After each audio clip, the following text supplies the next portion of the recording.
I'm ready, Mr. President.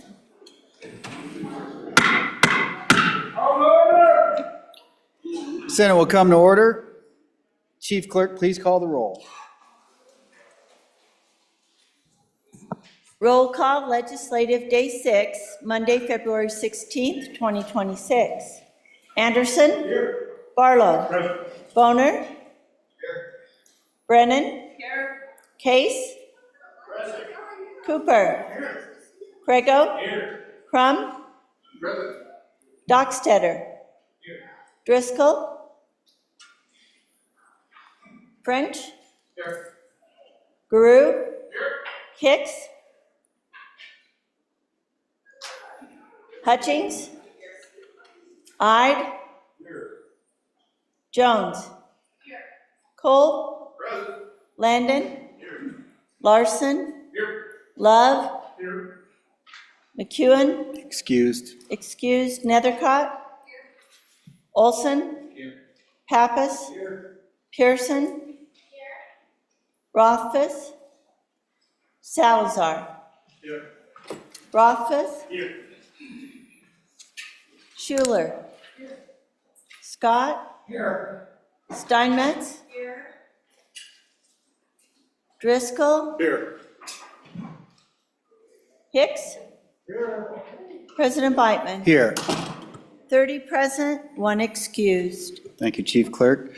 The prayer today will be offered by retired Reverend Richard Gilbert, an old friend of the Senate.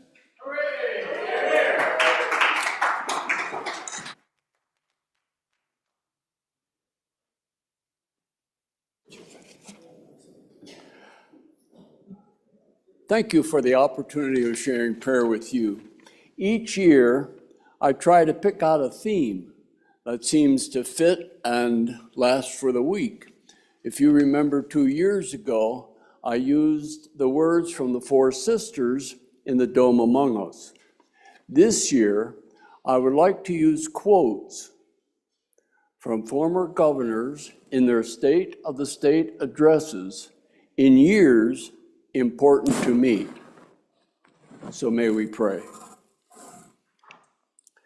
Eternal God of all our years, be present with the 2026 Wyoming House and Senate in their debate and decisions concerning legislation, so your will may be done on earth as it is in heaven. In the words of Governor Leslie A. Miller in 1935, may this be a session of much beneficial service for our people. We are grateful for the courtesy of the legislature. May courtesy continue in this and every ensuing year to enable gracious engagement, cooperative goodwill, and much beneficial service. On this President's Day, may your abiding, enabling presence be with every president, be they the president of these United States, presidents of state legislatures, and presidents of youth organizations. We believe, O God, your abiding and enabling presence equips and enables courtesy for each, so that all may be of beneficial service. In the name of one God we pray, Father, Son, and Holy Spirit. Amen. I pledge allegiance to the flag of the United States of America and to the republic for which it stands, one nation under God, indivisible, with liberty and justice for all. Reading correction, approval of journal.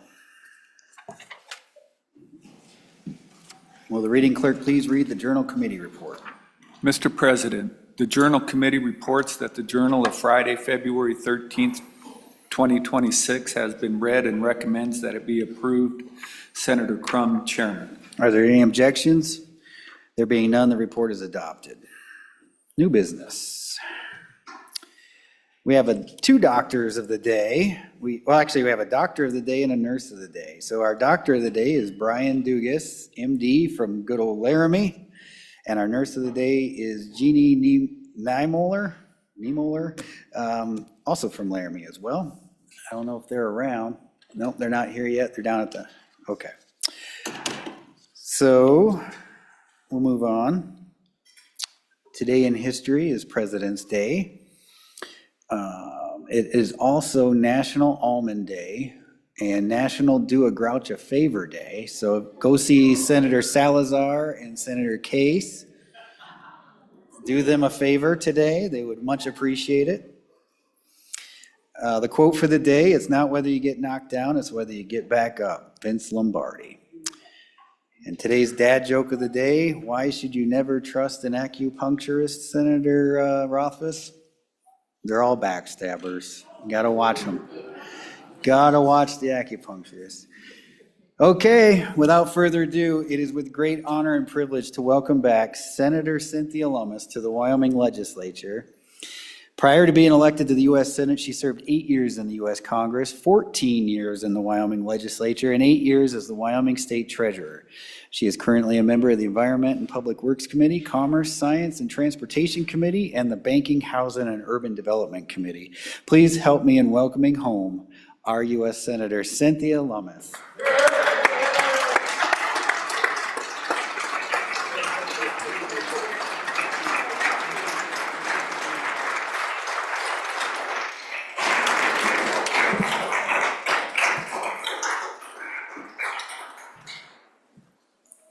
Thank you kindly. Mr. President, for the last time, may I have the privilege of the floor? The floor is yours, madam. Well, dear friends in the Wyoming Senate, a body of people who I applaud, honor, thank, and hold dear to my heart, I want to talk to you today about what you have accomplished, what it has allowed me to accomplish on Wyoming's behalf, and how it's going to make Wyoming a place where our young people can stay and work and thrive and raise their families. We're doing good work together, and I want you to know some of the wins that we have after these 14 years I have served in the U.S. House and Senate. First of all, we have had an opportunity in this past year to position Wyoming to become an absolute national leader in several areas, including energy and digital assets and artificial intelligence, which is amazing because our state is frequently overlooked in those areas. And yet we now, thanks to your work, have positioned ourselves well. And I want to tell you about some of those wins. First of all, the Buffalo RMP has been corrected, so our coal can be mined and used to help fuel this country's absolutely insatiable need for energy. That was a big win for our state, for our jobs.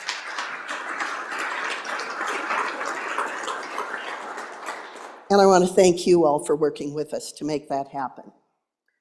The Working Families Tax Cut provided, in addition to no tax on tips, no tax on Social Security benefits, no tax on overtime, it provided additional coal leases. It locked in timber contracts so we can prevent some of these catastrophic wildfires. And it raised the estate tax exemptions so our businesses, including our farms and ranch, have a better opportunity to pass along their ranches and farms to their children. We repealed the National Firearms Act taxes. There were taxes on $200 on things like silencers that made no sense. So we were able to honor our Second Amendment to the U.S. Constitution and pass that bill. Now I want to visit specifically about digital assets because this state is the leader not just in the United States, but in the world when it comes to digital assets. The legislation that you all crafted years ago and continue to work on, including special purpose depository institutions, creating a chancery court, and other statutes, were something that my office and I could take the ball and run with. And we have. We crafted the legislation on market structure, on how to nationally regulate securities and commodities that come in the form of digital assets. We're still working to get that bill passed, but it is the seminal piece of legislation that the world is looking at to decide how these assets should be governed worldwide. And that all began here, right here, in this body. And now that Chris,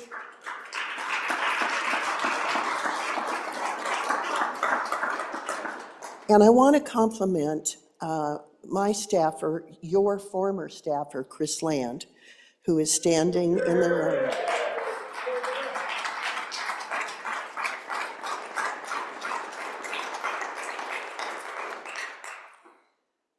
Chris is the national expert on these issues. Chris is known nationally and worldwide as an expert in this area. Not only did he craft the initial legislation, as it has negotiated many of the difficult, arduous hours of discussions to get our market structure bill through, but he did the same with the Genius Act. The Genius Act is the law of the land that governs stablecoins. Now, one of the smart things that we did, and Chris was behind this, is to exempt Wyoming stablecoin from that regulation. So Wyoming stablecoin can move forward and become a leader in that area. But that said, stablecoins are one of the biggest buyers in the world of US treasuries. And because we are in such debt in this country by virtue of poor management by the US Congress, we need new markets for our treasuries. And there are stablecoin companies that are among the top 20 purchasers of US treasuries in the world. So that new market was essential to helping us shore up our US debt worldwide and keep our currency the world reserve currency. That's no small thing. And I'm telling you, Chris Land and I spent untold hours in windowless rooms negotiating that bill.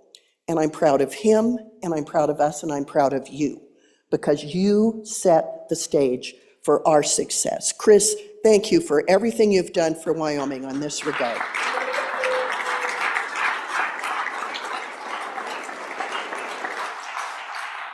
As part of that, Chris and I also worked diligently for the last 6 years with the Federal Reserve to try to obtain access to the Federal Reserve for digital asset companies through incredible conversations and difficult conversations with the Federal Reserve. But we're proud to report that Kraken, a company that it has its world headquarters here in Wyoming, got the first access to the Fed via their work and ours. And I have something wonderful to announce today that Kraken has allowed me to explain to you.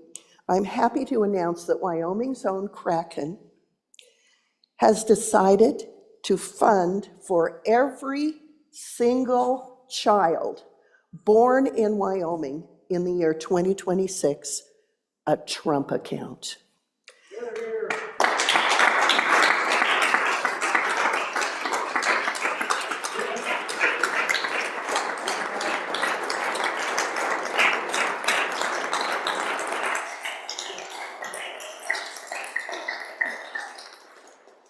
As you know, the Trump account was created in the Working Families Tax Cut to provide every child born during the Trump administration with $1,000 from the US Treasury that they can save. And when they turn 18, they will have access to that money. And their parents can contribute to those funds, and other entities, including nonprofits, can contribute to those funds. Michael Dell and his family contributed nationwide, and our own Wyoming Kraken is going to do the same for newborn babies this year here in Wyoming. And that's just an indication of their commitment to Wyoming. And they are going to be big employers in this state. And one of the things that has really vexed my office, and you know it too, Wyoming is #1 in the nation in terms of exporting our college graduates to other states. And that's a #1 we want to change, and we can change. And Kraken is going to help us do it, and other digital asset firms that are going to come here because of the work you did. And they'll help us change that. They'll help us keep our graduates. Chris Rothfuss, thank you for your work on the digital asset group. Honestly, the work you're doing.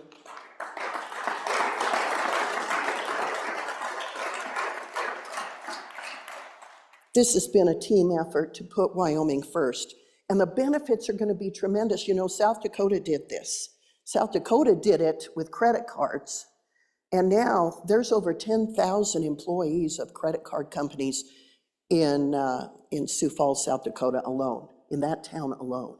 And these jobs are going to be all over Wyoming, not just in Laramie County. I want to thank you for everything you've done there.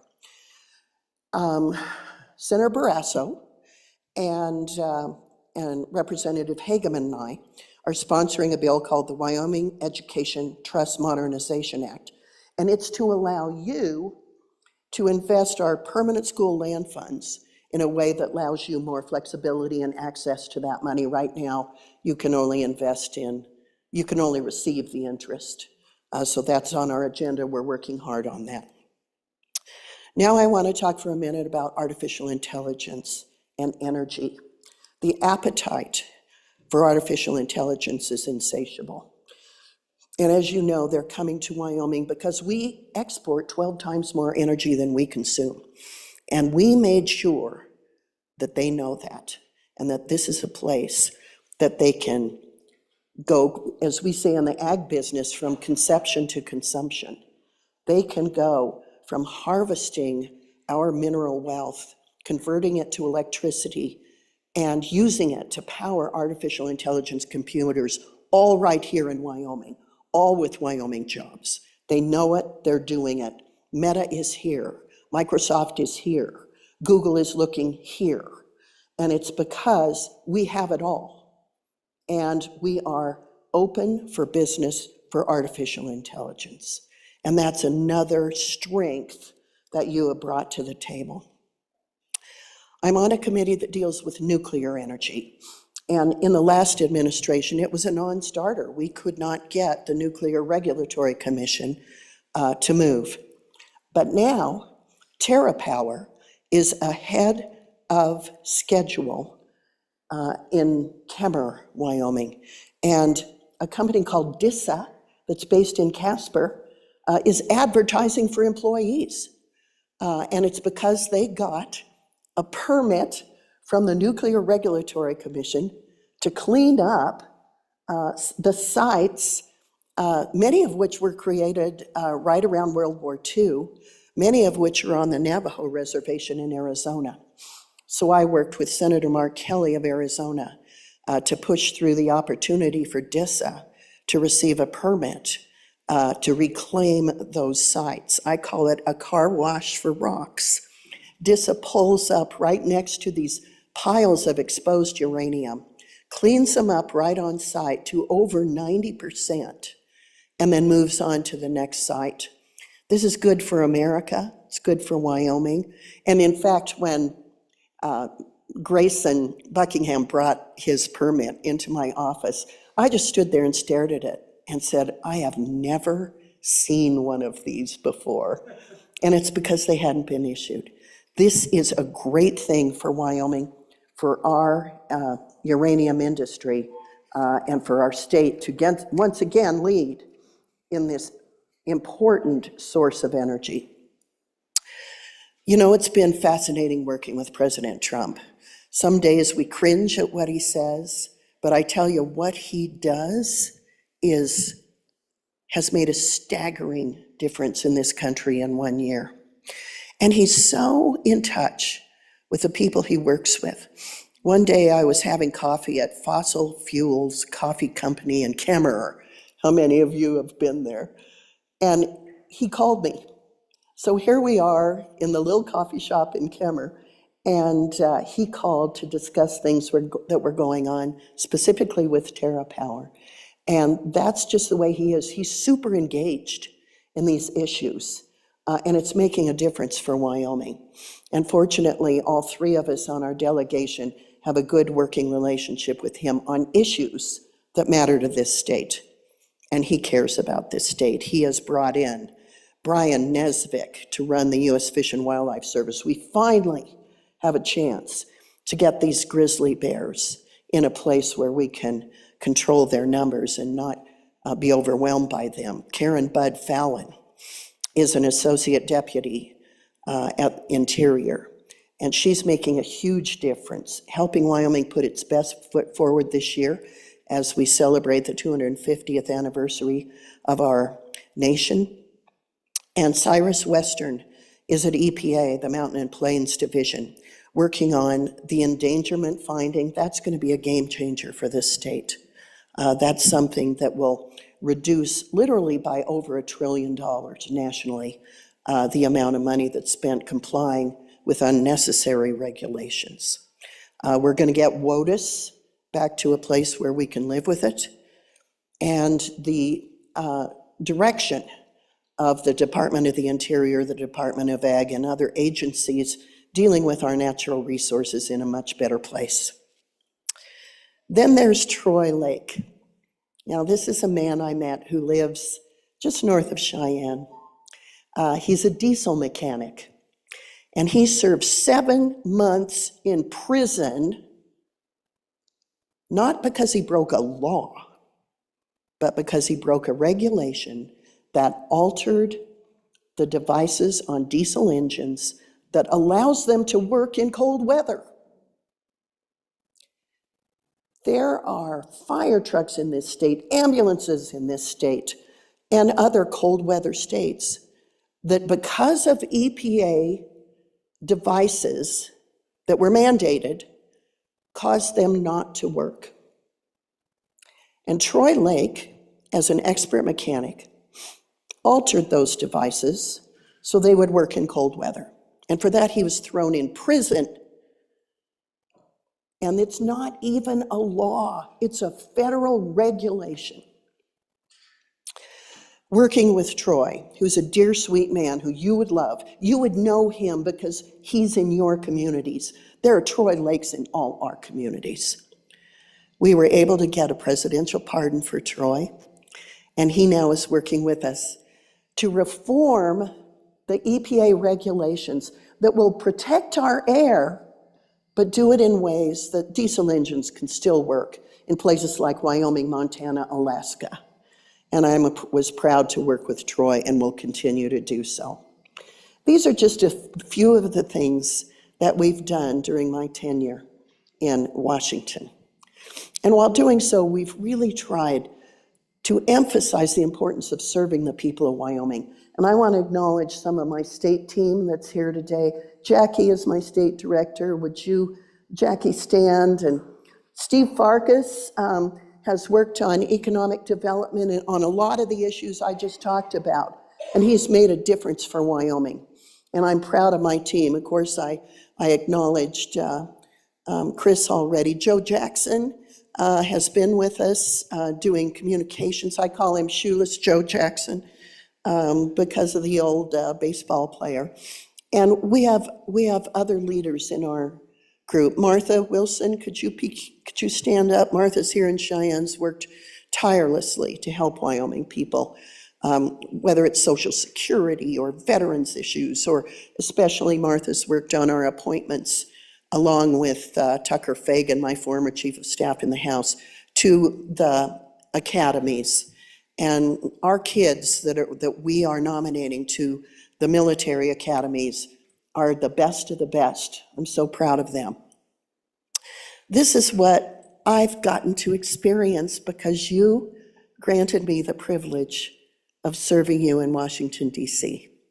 And I can't tell you how grateful I am for that experience. I hope that we have provided you with a footprint and a footpad to go forward. So the jobs we've worked so hard to create can just grow for Wyoming. That every area of Wyoming that's yearning to keep their young people here, whether they are the Troy Lakes of the world or our college graduates, have a home right here in Wyoming where they can raise their families. This is a special place. This is the last best place. I believe it. And I'm looking forward to coming home, being your neighbor, being your constituent, cheering you on. And my gratitude today is just overflowing, Mr. President. Charlie Scott, he and I came into the Wyoming Legislature together in 1979. It's been a good run, Charlie. It's been a good run. We saddled up. We did the best we could for Wyoming. And it feels good to be able to say, God bless Wyoming, and God bless these United States of America. Thank you so much.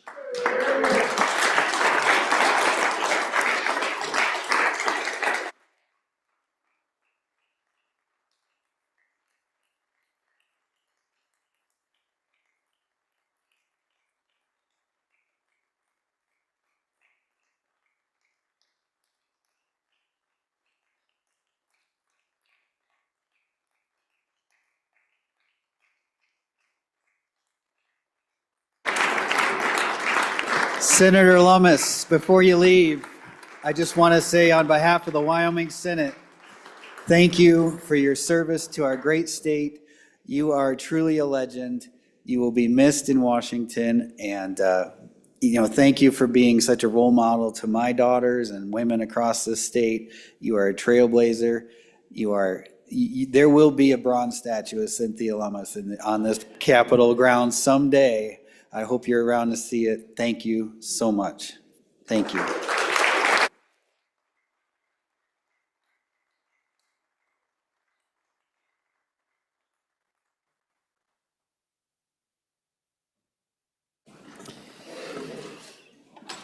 I'd also like to welcome our student page, Delaney True from Natrona County High School in Casper.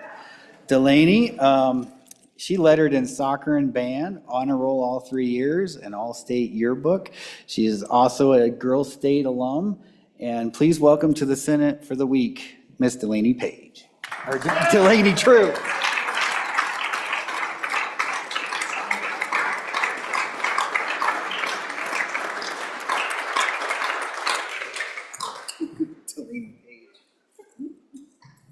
We'll call you Delaney Page.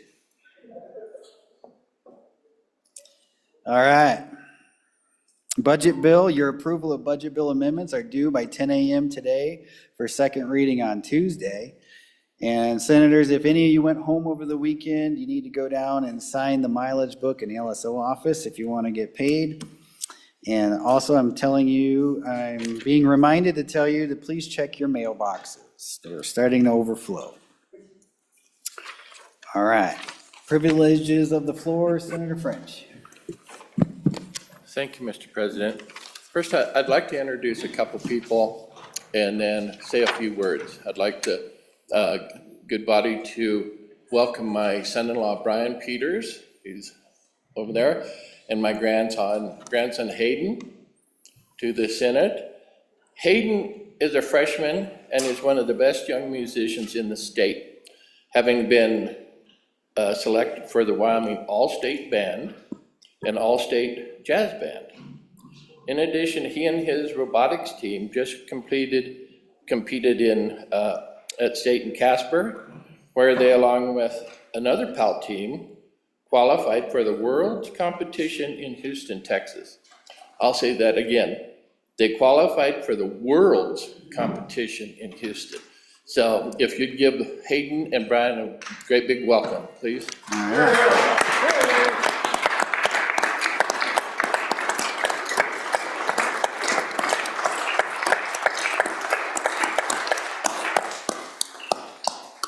Welcome to the Senate and congratulations. Good job. Senator Driscoll, Mr. President, privileged floor. floor is yours. Fellow senators, please join me. We just heard a great talk on the digital assets. This is one of the guys that helped us do it, a homegrown Wyoming firm, DAP CPA. David Pope, Tony Kopak, Nicole Young, Shelley Summer, Kristen McCabe, Jessica Matthews, Jennifer Galati, Louis Vasquez, Kendall Smith, Rachel McKay, Bella Burnside, John Johnson. Folks, this is what happens when we pass good legislation that grows businesses homegrown in the state. David is really proud with his entire firm of all they've done, and we welcome them for all they do, their impact on the economy, and hope that your firm continues to grow, not just in Cheyenne, but other towns. Please help be welcome.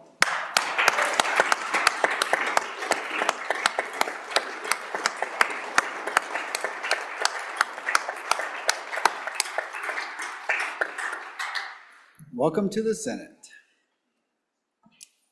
Senator Landon, Mr. President, may I have privilege of the floor? floor is yours. Thank you very much, Mr. President. We have lots of good friends here today, and there are some right up above me. Shane and Joanne True and their boys Rand, Reagan, and Finn. Rand is here from the University of Wyoming. Reagan and Finn from St. Anthony's School up home. I had a good visit out in the lobby, Mr. President, with Reagan, and we straightened some things out. You might remember that they have a great uncle named Deemer, who was one of our esteemed presidents of this Senate. So kind of fun for the True family to be here today. And so would you please help me welcome these guys right up here?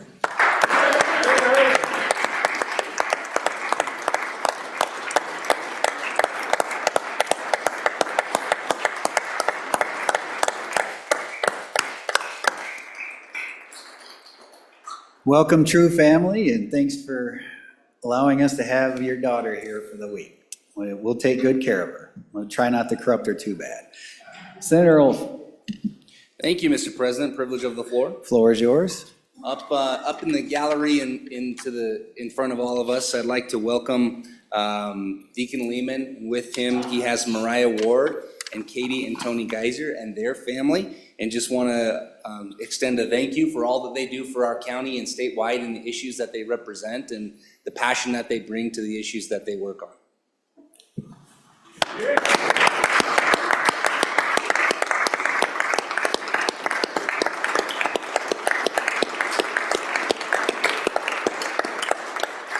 Welcome to the Senate. Senator Jones, Mr. President, may I have privilege of the floor? floor is yours. I'd like to welcome to the Senate today a friendly face from back home, Kari Cochran. She's a former Sweetwater One trustee, and she's also very active in suicide awareness and prevention. Let's give her a warm welcome.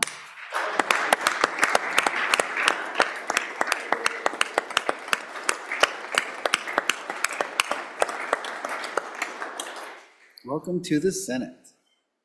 Senator French, Privilege of the floor. floor is yours. I'd like the body, I'd like to introduce to you the Cody High School Youth for Justice. They're down here working on legislation. This is the 28th year they've been doing this, so a big welcome to them. All right.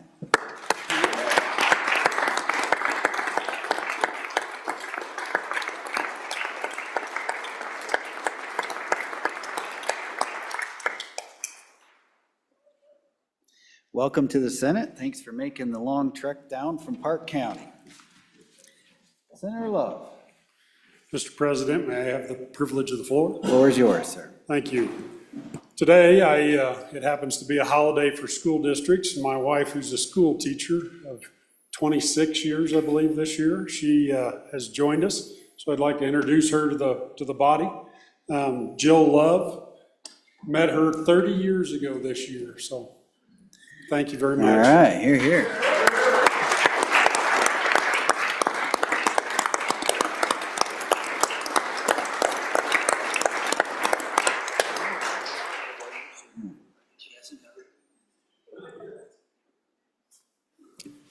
Senator Pearson, Thank you, Mr. President. Privilege of the floor. floor is yours. Thank you, Mr. President. I would like to recognize my good friend Laura Pavey and her daughter Reese, who are here this week. Laura Pavey is our Moms for Liberty Sweetwater County Chair, and so welcome to them. All right. Thank you.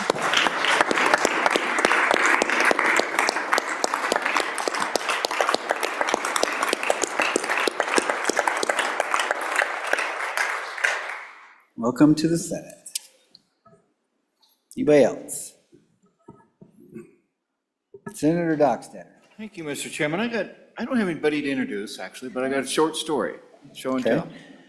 I ran home for the weekend to host a group of people from Ukraine. They had been down to Utah and visited that legislation there, and they were doing a study trip on how to rebuild water lines and transmission lines on short notice because of the conflicts going on in their country.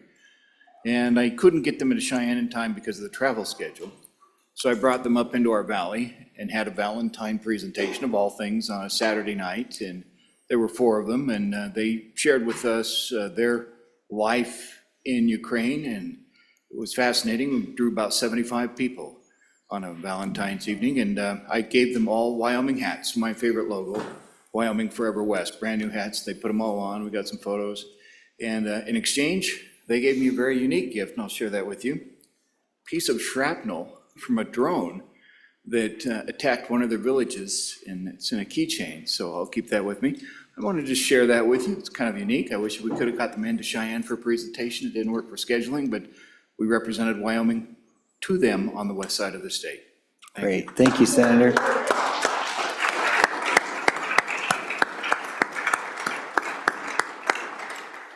Senator Olson. Thank you, Mr. President. If we are done with privileges, I actually have a bit of business. I'd like to make a re-referral Okay, of Senate Joint Resolution 9, keeping public lands protected and decisions local. I'd like to re-refer it without objection to Committee Number 6, Travel, Recreation, Wildlife, and Cultural Resources. absent objection, it is so ordered. Okay, moving on. Messages from the House. Messages from the House of Representatives, all dated February 13th, 2026. Mr. President, the following bills passed the House on third reading by the votes indicated. Message number 100. House Bill 4, Birthing Centers Medicaid Coverage. Ayes 58, noes 3, excused 1. Message number 101. House Bill number 5, Oil and Gas Bonding Pool Investment and Earnings. Ayes 61, excused 1. Message number 102, House Bill 8, Stalking of Minors. Ayes 61, excused 1. Message number 109, House Bill 106, Smoke Buster Module Leaders. Ayes 61, excused 1. Message number 111, House Joint Resolution number 2, Federal Mineral Royalties State Share. Ayes 61, excused 1. Message number 112, House Bill 86, Removal of County Officers' Election Code Violations. Ayes 56, noes 4, excused 2. Signed, Katie Talbot, House Chief Clerk. Mr. President, the following messages are all dated February 13th, 2026, and the following bills passed the House as amended by the votes indicated. House Bill number, message number 103, House Bill 9, Grooming of Children, Offenses and Amendments. Ayes 61, excused 1. Message number 104, House Bill number 32, English proficiency, commercial motor vehicle drivers, ayes 59, noes 2, excused 1. Message number 106, House Bill number 34, firefighters retirement plans, ayes 61, excused 1. Message number 105, House Bill number 35, firefighters paid leave and hazard pay, ayes 61, excused 1. Message number 107, House Bill 45, long-term homeowner tax exemption revisions, ayes 56, noes 4, excused 1, conflict 1. Message number 108, House Bill 85, post-election audit procedures, ayes 60, noes 1, excused 1. Message number 110, House Bill number 105, K through 12 school facilities appropriations 2, ayes 61, excused 1. Signed, Katie Talbot, House Chief Clerk. Thank you. Reports from standing committees.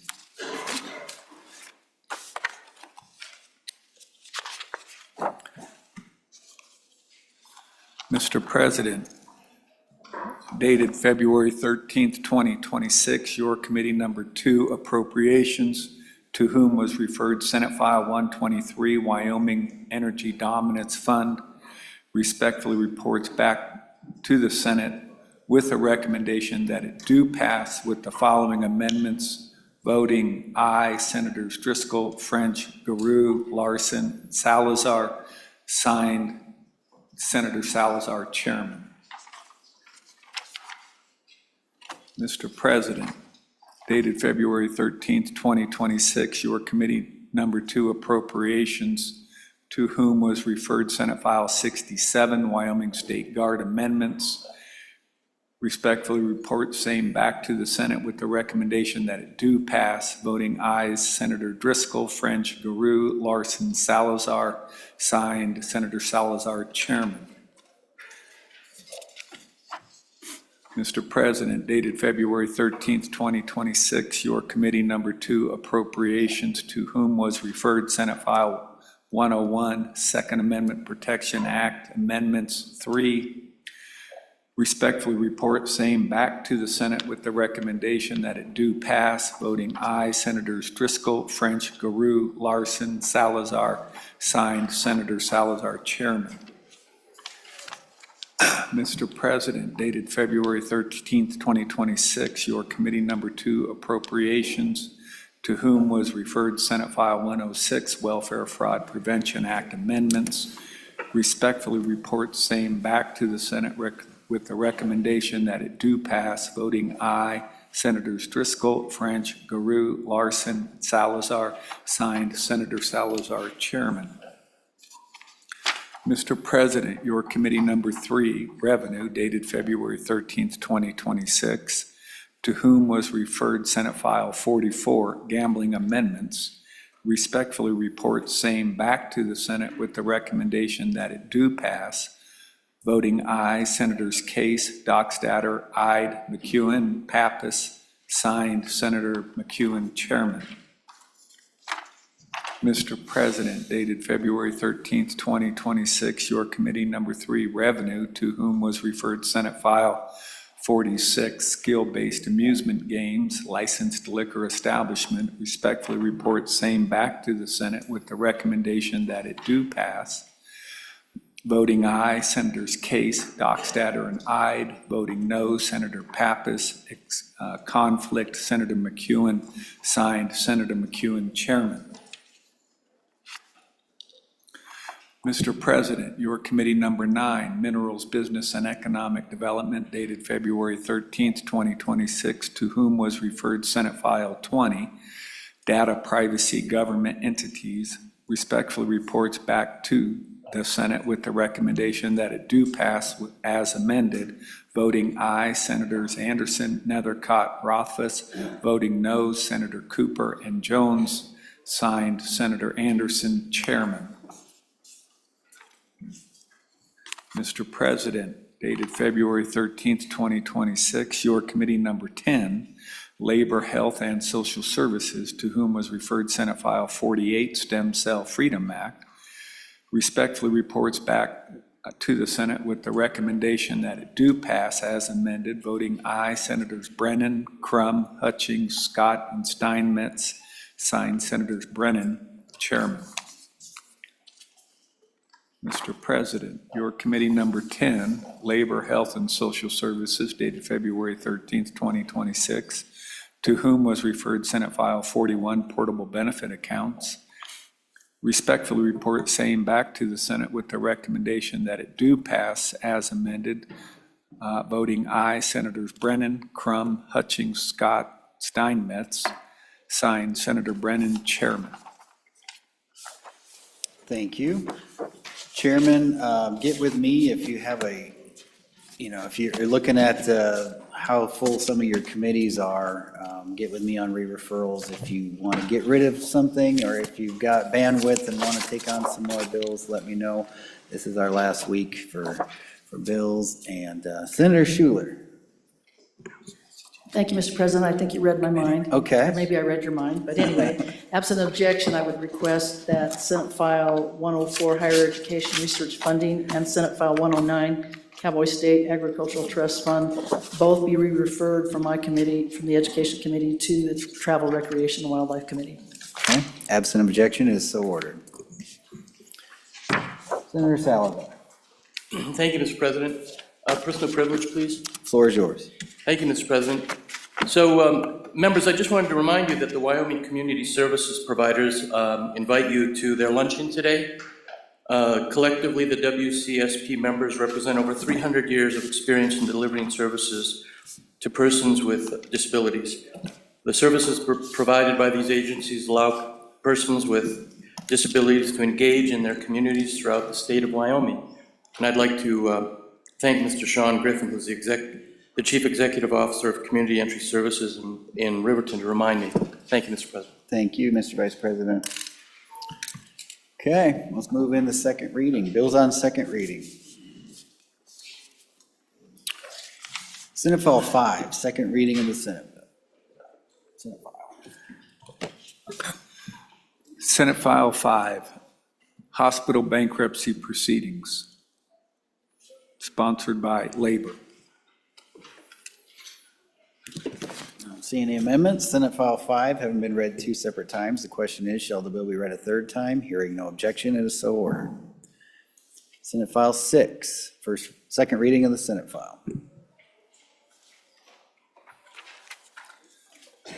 Senate File 6, Eligibility for Medicaid Criteria, sponsored by Labor. There is an amendment. Would the reading clerk please read in the amendment?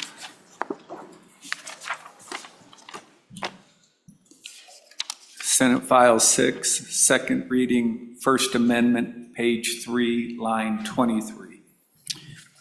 Senator Scott. Mr. President, move adoption of this amendment. Mr. President, this is the bill that is putting in statute some limitations on the eligibility in our Medicaid program. And this correction is, and this is just really a technical correction, is one that we missed in committee. I wasn't quite quick enough on it.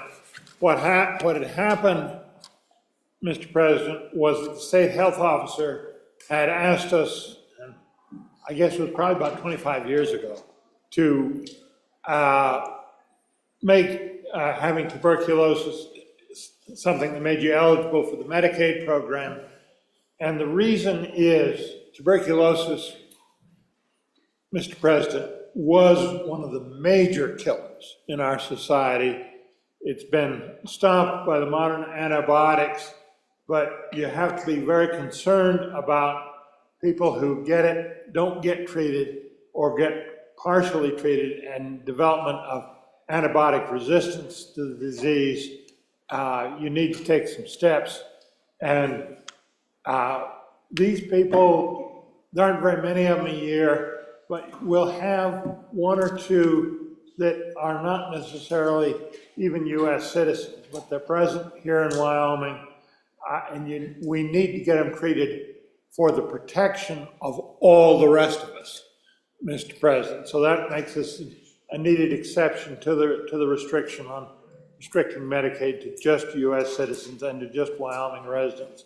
We need to be able to deal with these because they are dangerous to the rest of us. And it's not any big amount of money, but it is very important, because if we let tuberculosis get loose again, Mr. President, we will have great cause to regret it. So that's what the amendment does. It makes that correction, urge its adoption. Thank you. Discussion on the amendment. Senator Rothfuss. Thank you, Mr. President. I think this is a good idea. I was wondering if there were any other concerns that we should have outside of tuberculosis, similar concept, but measles, other potential infectious diseases that we might want to err on the side of public health as opposed to deferring to the legislation. Any other thoughts? Further discussion? Senator Brennan. Thank you, Mr. President. I appreciate the concerns of the last speaker, and I think that I would say let's support this amendment and then maybe look at, I don't know that there's anything else necessarily to be called out, but I think that we could make an amendment to try to catch some of those other potentials as we think back like 5 years ago, things that took place. I think that that would be an appropriate third reading amendment. Any other discussion before we go back to the sponsor? Seeing none. Senator Scott, for your second time. Mr. President, I'm not aware of anything else that's in the league of tuberculosis as being as dangerous as it is, and where there's a real risk that will not treat something that will be of great danger to the rest of us. The other diseases we can handle in other ways. This is the only one over the years that has come to my attention where there's a real problem. All right. We're voting on second reading amendment number 1, the Senate File 6. All those in favor, please say aye. Aye. All those opposed, no. The amendment has been adopted. We're back on the bill. Senate File 6, having been read 2 separate times, the question is, shall the bill be read a third time? Hearing no objection, it is so ordered. Senate File 17, second reading of the Senate file. Senate File 17, Good Neighbor Authority Amendments, sponsored by Select Committee. Senate File 17, having been read 2 separate times, the question is, shall the bill be read a third time? Hearing no objection, it is so ordered. Senate Joint Resolution 1, second reading of the Senate Joint Resolution. Senate Joint Resolution 1, State Management Federal Mineral Leases, sponsored by Select Committee. There is an amendment. Would the reading clerk please read in the amendment? Senate Joint Resolution 1, second reading, amendment number 1, page 10, lines 14 through 18. Senator Boner. Thank you, Mr. President. I move second reading amendment number 1, the Senate Joint Resolution 1, and ask for the body's favorable consideration. Mr. President, what this amendment does is I think it helps alleviate some concern that we heard on Committee of the Whole dealing with the work that the Standing Committee did. And if you look on the amendment, if you happen to have an amendment in front of you, that's on line 38, paragraph 5. And this is the part that talks about, it references keeping the existing split of federal mineral royalties 50-50 with that 2% administrative fee. I think the main purpose of this is to say, hey, if the state's administering minerals, we need that 2% fee. We don't want to get wrapped around the axle of saying, no, it shall always be 50%, which could be the interpretation if we keep the word existing in that paragraph. So all that the amendment does, it removes existing. So there's no confusion. Say we have another idea floating around here that should be 90% to the state instead of 50%. that deconflicts between those two concepts. And so I hope that this is a good way to keep everybody focused on this piece of legislation while recognizing that there's other ideas out there. So that's what the amendment does. I hope you can support it. Thank you, Senator Boner. Discussion on the amendment. Senator Rothfuss.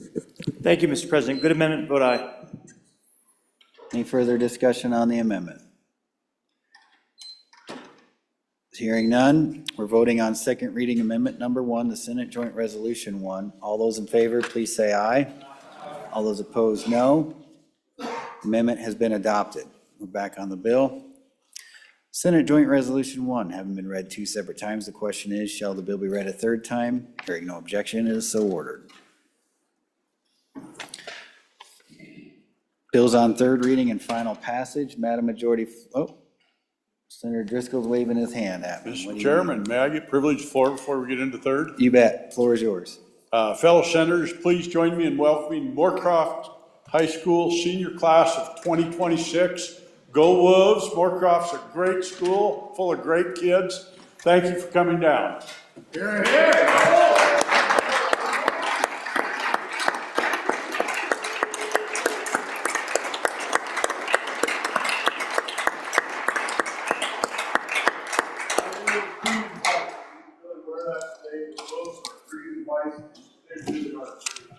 All right. Welcome Wolves to the Capitol. We don't see that very often in Wyoming, but Wolves, but we'll make an exception for you good Wolves up there. All right. We don't have a consent list, so we'll go straight to bills on third reading.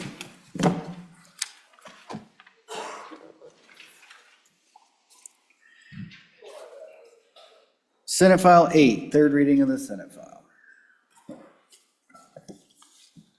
Senate File 8, absconding for criminal purposes, criminal offense, an act relating to crimes and offenses sponsored by judiciary. Thank you. There is an amendment. Could the reading clerk please read in the amendment? Senate File 8, third reading, amendment number 1, page 1, line 12. Thank you. Senator Crago. Thank you, Mr. President. I move third reading amendment number 1 to Senate File 8 and ask for your favorable consideration. Members, last week we talked about this particular bill. We talked about the good senator from over the hill had a question about, are we creating a crime just by driving across the county line with no additional intent involved? And so this amendment is an intent to fix that, Mr. President. So essentially what it does is, if you look at that, we're going to combine the bottom of page 1. We combined subparagraph A and subparagraph Romanet 1 into one and add an intent element at the top of page 2. And so we create 3 ways of absconding for criminal purposes, and we then delete paragraph D in furtherance of any felony offense, because that gets wrapped up in what now becomes Romanet number 2. And so hopefully this addresses the concerns we had last week. I believe it does, and ask for the body's favorable consideration. Thank you, Mr. President. Thank you, Senator Crago. Discussion on the amendment. Discussion? Seeing none, we're voting on third reading amendment number 1, the Senate File 8. All those in favor, please say aye. Aye. All those opposed, no. Motion carries. The amendment has been adopted. Back on the bill. Discussion on the bill. Senator Rothfuss. Thank you, Mr. President. Mr. President, on the bill, first I'll just note that the amendment definitely fixed that original concern. I appreciate the bringer of the amendment for working that language to get to the point where you have to have some intent, and that's important. But Mr. President, I'd encourage the body to just give some thought to this for a minute. Intent to do what? And does it really make things worse than what the original underlying crime is, such that we would need to provide a double sentence, which is what it does, right? Recognize that this bill says that, for example, if you have a Schedule I substance, you're in possession of drugs, that's a crime. You get it to a felony level, it's a felony, and we'll arbitrarily say, my good attorney can probably tell me exactly what the right answer is, but let's say that it's a potential 5-year sentence. So 5 years for that underlying crime, and Mr. President, we understand and agree that that's a reasonable punishment for a crime because that is an action that we have decided is against the public interest. That person would be prosecuted and would spend 5 years potentially in prison for that. Now, there might be other actions by the courts, but at the end of the day, a 5-year prison sentence for that. This bill, even though it has the intent to evade, intent to hide, intent to do all of these other things, at the end of the day, Mr. President, you're still just crossing a county line or a state line. The evasion, once you've committed the crime, is that twice as bad? Because I guess I would challenge you. Have you heard of many criminals that didn't then try to evade the police? It seems like that's pretty much the MO of anyone who committed a crime. That's the standard. It's almost the expectation. You'd be somewhat disappointed if they just gave themselves in afterwards. That would be a shock. So the idea that we're going to say, all right, well, you possessed drugs, that's worth 5 years, but then you drove home and you were trying to get away from the authorities in driving home and you took the drugs there and then you hid them perhaps under your couch. So now you've attempted to stash those drugs. You've committed the heck out of this crime. That's 5 more years. In the eyes of the state, it would be twice as bad. And Mr. President, it just doesn't make any sense. I understand that we like to stack charges, we like to come up with enhancements, we like to find ways to punish somebody who's done something wrong even more, but at the end of the day, it's still the same underlying crime. We're only mad at them, really, for the drug offense. We're only mad at them, really, for stealing $2,000.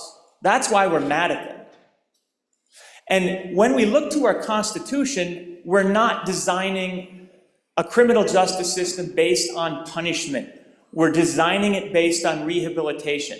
And Mr. President, I just can't imagine that they need 5 more years of rehabilitation because they drove home across a county line.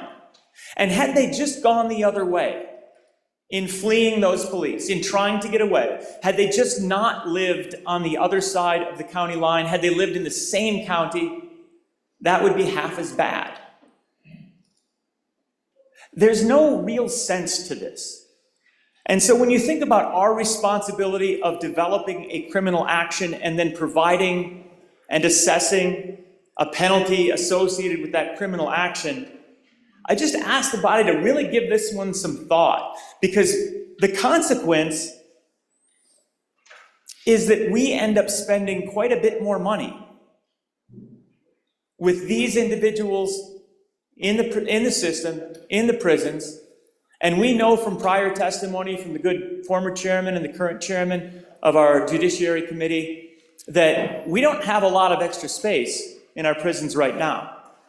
We also know from previous discussions that about half of those people in the system right now are just there for various violations, and we're not really worried about them. We're just kind of mad at it. So the idea that we would further extend a problem that we already have of over-sentencing with just a new sentence that I don't see what it accomplishes on behalf of public safety or the general public interest, it makes no sense to me. And so I'd ask you to think this through before voting aye. I'm going to be a no, Mr. President. Thank you. Senator Case, for your first time.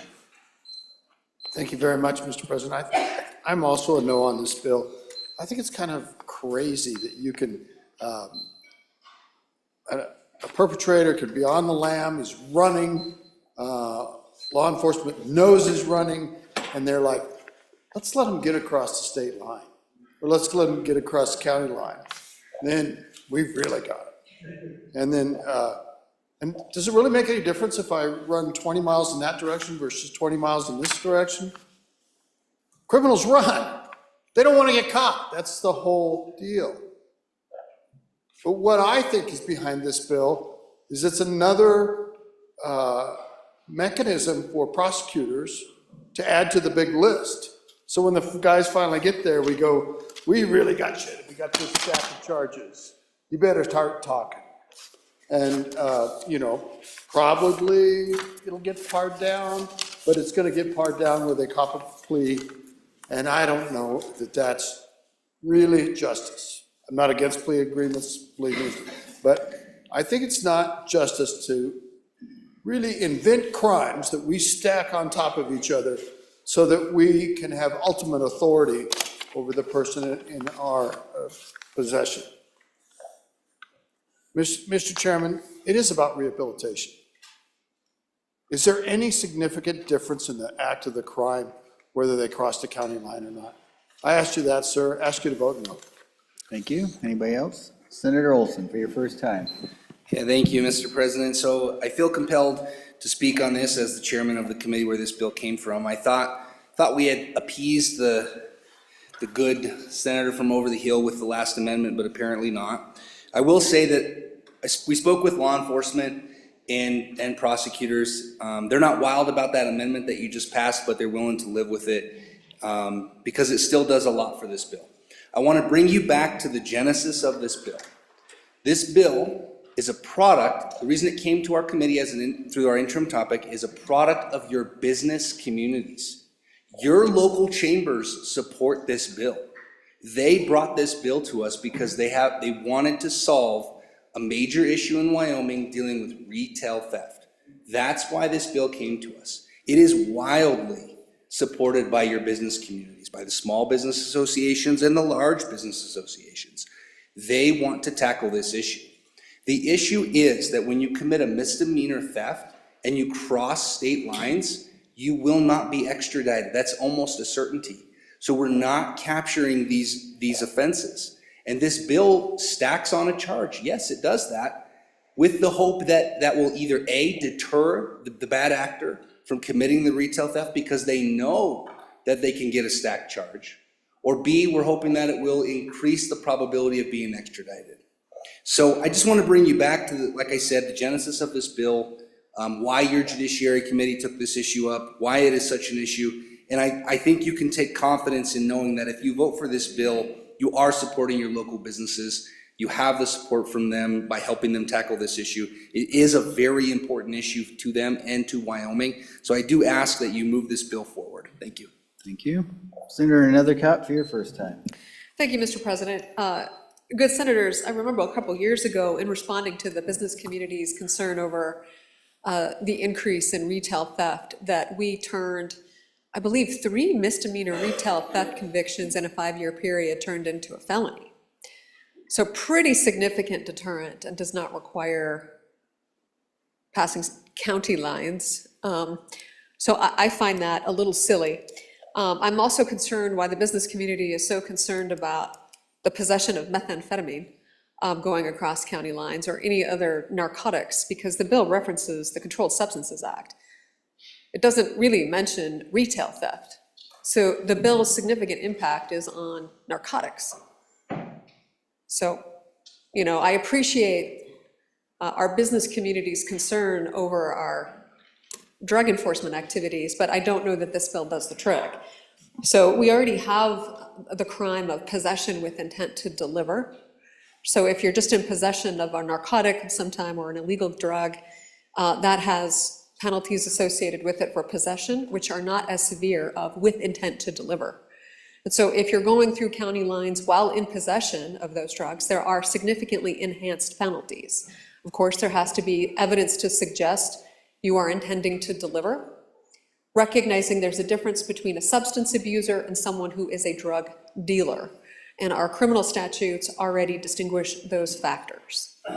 So this particular statute goes well beyond the concern over retail theft. And I guess I still struggle to understand how some additional factor concerning, you know, a misdemeanor retail theft and somebody's running from law enforcement and all of a sudden they get tagged with a felony because they cross a county line, you know, isn't felony eluding already? Some people remember the effort that went into passing felony eluding, which was profound. That those potential prohibitions also currently exist. So I struggle with what we're trying to do other than creating this odd disparity of this county line. I do have concern that there would be perhaps an intention of allowing someone to cross over a county line so they can catch another charge that really isn't associated with the underlying criminal conduct. So this may be one of those issues that requires another try in order to curb retail theft, but I'm not sure that this one is it. Anybody else for their first time? Anybody else for their second time? Or anybody wish to speak at all on the bill? Doesn't have to be your first or second time. Are you ready for the question? Senator Cole. Yeah, thank you, Mr. Chairman. So this was to deal with the accumulative criminal activity that exists between county lines. When there's a theft in one area, they take under the minimum amount and they cross over another area, do the same thing, the same thing. That's what this was trying to encompass. Now, to the good point that brought up that people would flee, well, maybe we don't want them fleeing.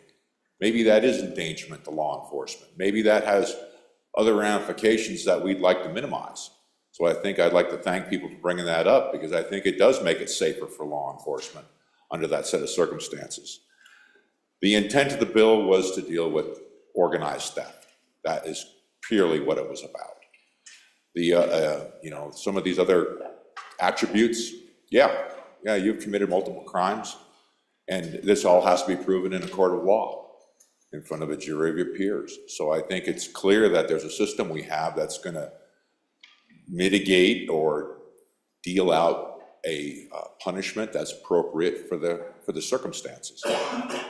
I'm on and for this bill. I think it does improve things.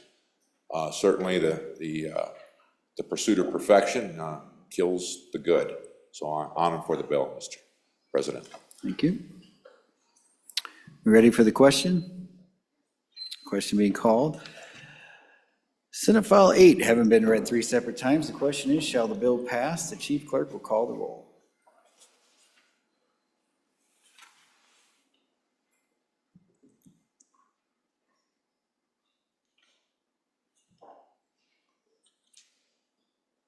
Third reading roll call, Senate File 8. Anderson? Aye. Barlow? No. Boner? Aye. Brennan? Aye. Case? No. Cooper? No. Crago? Aye. Crum? Aye. Dockstader? Aye. Driscoll? No. French? No. Guru? No. Hicks?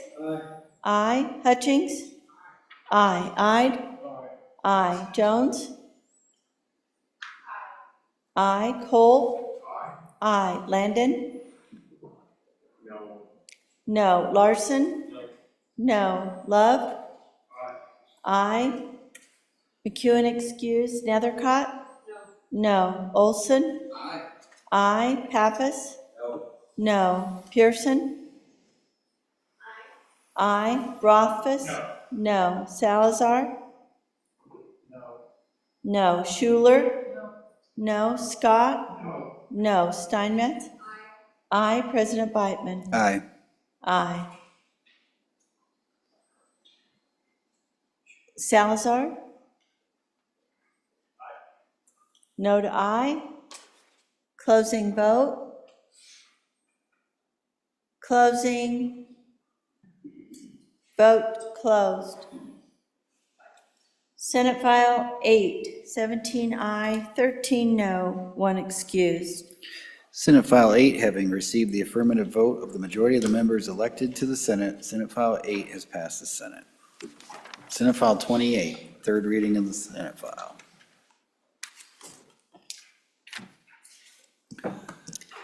Senate File 28, Elections, Voting Machine and Voting System Tests, an act relating to elections, sponsored by corporations. There is an amendment. Would the reading clerk please read in the amendment?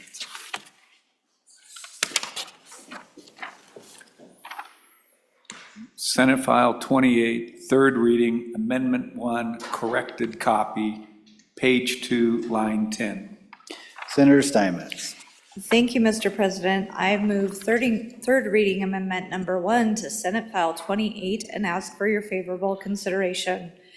Fellow senators, as we worked this bill in committee, we were trying to grapple with what if a large crowd of people came to the county courthouse to look at the voting machines and watch the testing, that we couldn't accommodate a large group of people. However, I think we went a little too far in setting the minimum at 3 members, because if you look at your bill on page 2, lines 10 through 12, that is where we allowed the political party representatives and representatives of independent candidates to be there. We struck that language and just said not less than 3 members of the public.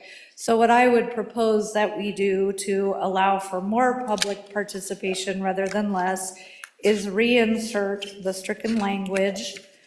And so it would read, if we pass this amendment, the political party representatives and representatives of independent candidates at the county clerk's discretion, not less than 3 members of the public, but not more than a number that will ensure the orderly testing of machines.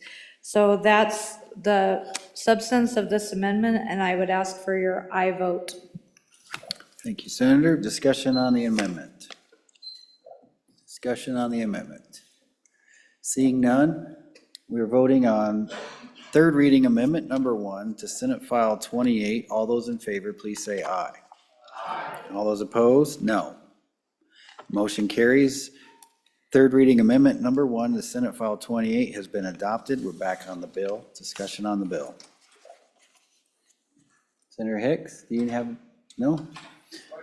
Question being called. Senate File 28, having been read 3 separate times. Question is, shall the bill pass? Chief Clerk will call the roll. Third reading roll call, Senate File 28. Anderson? Aye. Barlow? Aye. Boner? Aye. Brennan? Aye. Case? Aye. Cooper? Aye. Prego? Aye. Crum? Aye. Dockstetter? Aye. Driscoll? Aye. French? Aye. Garou? Aye. Hicks? Aye. Hutchings? Aye. Ide? Aye. Jones? Aye. Cole? Aye. Landon? Aye. Larson? Aye. Love? Aye. Q and excuse, Nethercott? Aye. Olson? Aye. Pappas? Aye. Pearson? Aye. Rothfuss? Aye. Salzar? Aye. Schuler? Aye. Scott? Aye. Steinmetz? Aye. President Whitman? Aye. Aye. Closing vote. Closing. Vote closed. Senate File 28, 30 aye, 1 excused. Senate File 28, having received the affirmative vote of the majority of the members elected to the Senate, Senate File 28 has passed the Senate. Senate File 30, third reading of the Senate File. Senate File 30, Elections, Voter Registration Revisions, an act relating to elections sponsored by corporations. Discussion on the bill?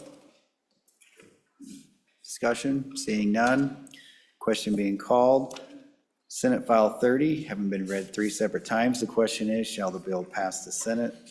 The Chief Clerk will call the roll.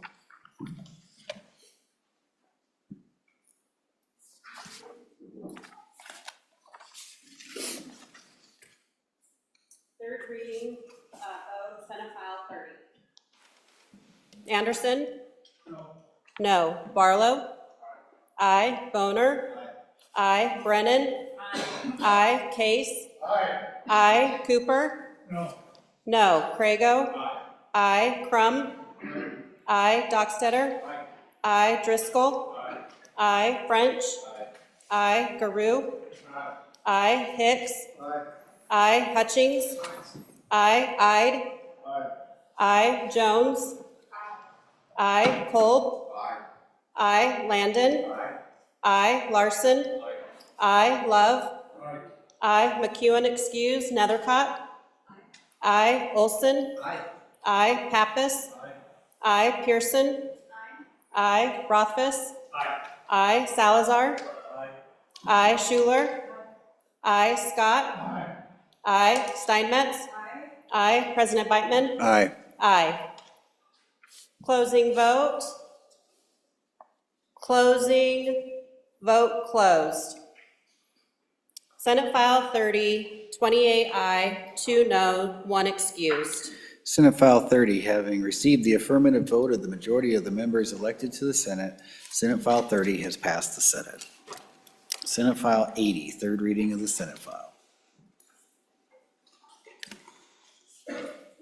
Senate File 80, Department of Revenue Electronic Communication, an act relating to sales and use taxes sponsored by Revenue. Discussion on the bill? Seeing none, question being called. Senate File 80 having been read 3 separate times, the question is, shall the bill pass the Senate? The Assistant Clerk will call the roll. Third reading, Senate File 80. Anderson? Aye. I. Barlow? Aye. Boner? Aye. Brennan? Aye. Case? Aye. Cooper? Aye. Crago? Aye. Crum? Aye. Dockstetter? Aye. Driscoll? Aye. French? Aye. Garou? Aye. Hicks?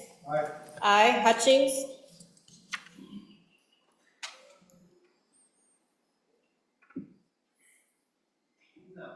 No. Ayed? Aye. Jones? Aye. Kolb? Aye. Landon? Aye. Larson? Aye. Love? Aye. McEwen excused. Nethercott? Aye. Olson? Aye. Pappas? Aye. Pearson? Aye. Rothfuss? Aye. Salazar? Aye. Schuler? Aye. Scott? Aye. Steinmetz? Aye. President Beitman? Aye. Aye. Closing vote. Hutchings? Aye.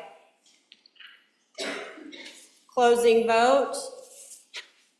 Closing vote closed. Third reading, Senate File 80, 30 aye, 1 excused. Senate File 80, having received the affirmative vote of the majority of the members elected to the Senate, Senate File 80 has passed the Senate. Madam Majority Floor Leader. Mr. President, I move that the Senate resolve itself into committee of the whole. You've all heard the motion. All those in favor say aye. Aye. Those opposed, no. Senator Boner, come on down.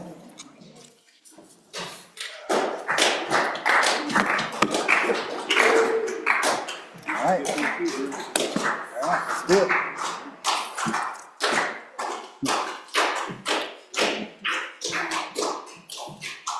Committee of the whole will come to order.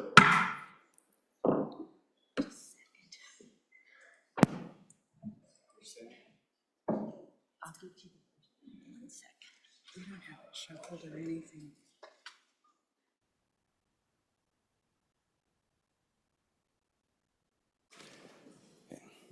Okay, the first bill for our consideration is Senate File 4. The reading clerk will read it in the Senate file.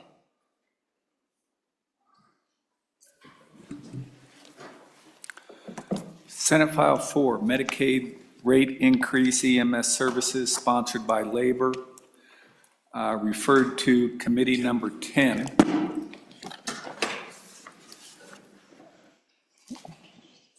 Which reports do pass. Voting aye, Senators Brennan, Crum, Hutchings, Scott, Steinmetz, signed by Senator Brennan.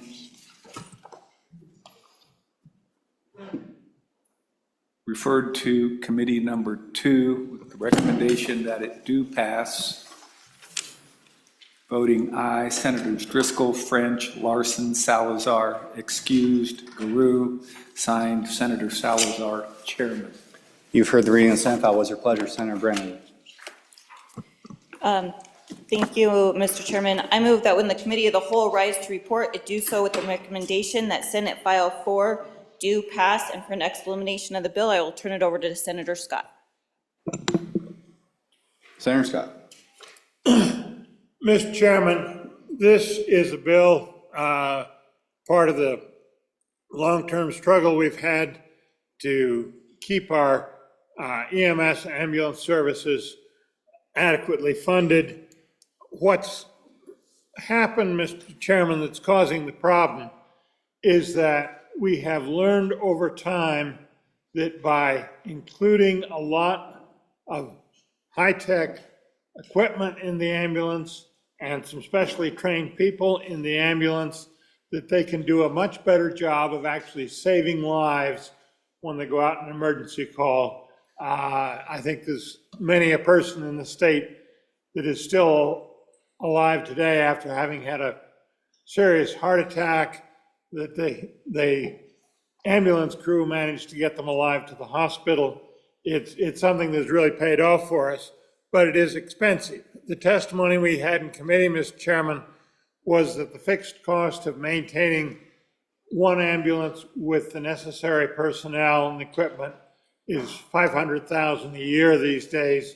That's a long way from what it used to be. And frankly, our reimbursements have not kept up with this, Mr. Chairman.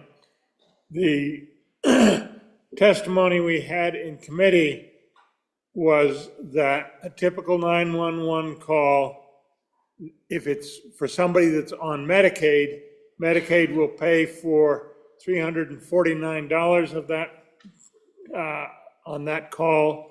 If it's for somebody on Medicare, they'll pay for $576. If it's private pay, it's $950. This is the pattern we see throughout healthcare, where the Medicaid lowballs what we pay, frankly, to keep the cost down. Medicare doesn't pay full cost. And the result gets shifted to the private people as an extra tax. What this bill does is says, we can't live with this in this particular EMS area. We're going to at least pay as well as Medicare does. That probably is not full cost, but it's a step in the right direction. It's not going to solve all the problems, Mr. Chairman. We are losing ambulance services in this state. We're seeing consolidation in them. That trend's going to continue. We may well have to, at some point, pitch in with additional state fund-only general funds to keep an adequate coverage on this. But this is a step in the right direction, and by increasing the Medicaid rate, we raise with this, I believe it's 1.3 million a year general fund, 1.3 million, or 1.3 million of biennium general fund, 1.3 million of federal funds. So we do get the federal contribution, and that's a help. Again, Mr. Chairman, I want to make very clear, this is not going to solve all the problems, but it's a step in the right direction. And it's one where the federal government, with the mechanics of the way Medicaid works, will pay a share. So with that, Mr. Chairman, I'd be happy to answer any questions in the bill. Any discussion on Senate File 4?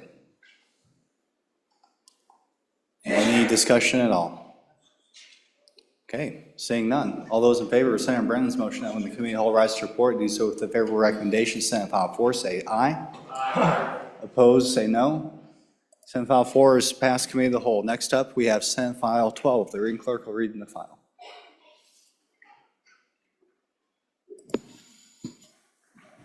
Senate File 12, Wyoming National Guard Reenlistment Bonus Program, an act relating to Defense Forces and Affairs, sponsored by Transportation, referred to Committee Number 8, which recommended a due pass recommendation.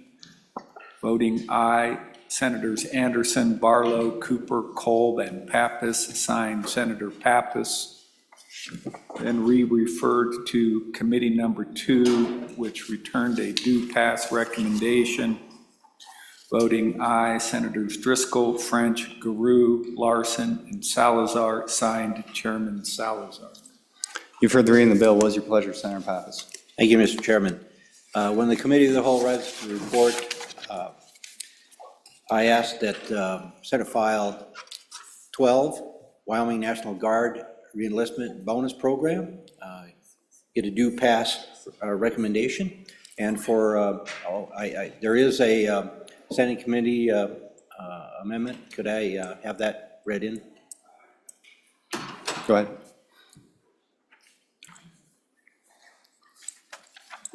Senate File 12, Standing Committee Amendment Number 1, page 2, line 11.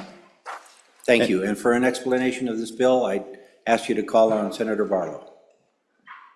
Okay, Senator Barlow, it's my understanding that that amendment is just being passed out now, so feel free to tap dance if you want a little bit, but I'm sure you'll do an adequate job describing it. Go ahead, Senator. Thank you, Mr. Chairman. Members, please give your attention to Senate File 12. Obviously, the title gives you exactly what this is about. In committee, the same folks that were here the other day on Military Day last week were there and talking about the challenges and what could be done to improve retention of our Guard, our very important Guard, both Air and Army Guard folks. And as we know, whether it's in private business or government or in the military, turnover costs. It costs in experience, it costs more dollars, et cetera. So this is a way to incentivize our Guard folks to continue with their service to our state and then at times to our nation. And as many of you know, many of them have been in service to our nation even in this past year. So I think this is a very straightforward bill. It provides, creates in a program, an enlistment and extension program. It'll be, to qualify for it, it's 3 years or greater, not less than 3 years. And then there'll be some other type of things. And the amendment to the bill, the Standing Committee amendment, is just to clarify that the amount that's available to these members is up to $5,000. It's actually in one spot says $5,000, and in another spot it says not more than $5,000. So there's an inconsistency there. We just wanted to clarify it one way or the other. So we're going with the up, not more than $5,000. What this does is it provides the Guard itself the ability to say certain specialties, we really do need to retain those folks, and other specialties are maybe, not that they're not valuable, but we don't have to work as hard to keep those folks in service, in uniform. So this is just for 2 years that this program would be there, and then there's a reporting requirement in the bill. And then, ladies and gentlemen, you heard our Appropriations Committee took a look at this. It's $1 million for this next 2 years. So that gives us an opportunity at the maximum amount to keep 200 of our trained military folks within the Guard, the opportunity to keep them with us. So, Mr. Chairman, that is the bill. Again, if I could, and if the amendment is distributed, what the amendment does is strike on page 2, lines 11 and 12 of $5,000 and then the numerics of that, so that it's consistent. That is dealt with on page 3, line 9. So we're not losing that. We're just moving it over. So I'd be glad to stand for any questions, and if on the bill or on the amendment, and if the amendment has been distributed and people are comfortable, I'll ask for a motion on the amendment. Thank you, Mr. Chairman. Okay, it looks like that has been distributed, so we'll keep it focused on the amendment for now. Any discussions on the amendment? Okay, seeing none, all those in favor of Senator Barlow's motion to pass committee amendment, Standing Amendment number 1 to Senate File 12, say aye. Aye. Opposed, say no. That amendment carries. We're back on the bill. Senator Case. Mr. Chairman, we all love our Guard, and we appreciate what they do. But Mr. Chairman, there's an interplay between the state mission and the federal mission. And frankly, you guys, more than anything, the Guard has a federal mission. I think we can think of the state mission as being ancillary to that. And that's okay. I'm comfortable with that. I'm comfortable with Wyoming doing our part and all these things. But in regards to the two missions fitting together, and in regards to the fact that my understanding, Mr. Chairman, is that there's already reenlistment bonuses at the federal level. Now, I don't know if my facts are correct. You know how the electronic stuff is not always perfect. But some research reveals that there is a federal reenlistment bonus for certain areas of up to $20,000.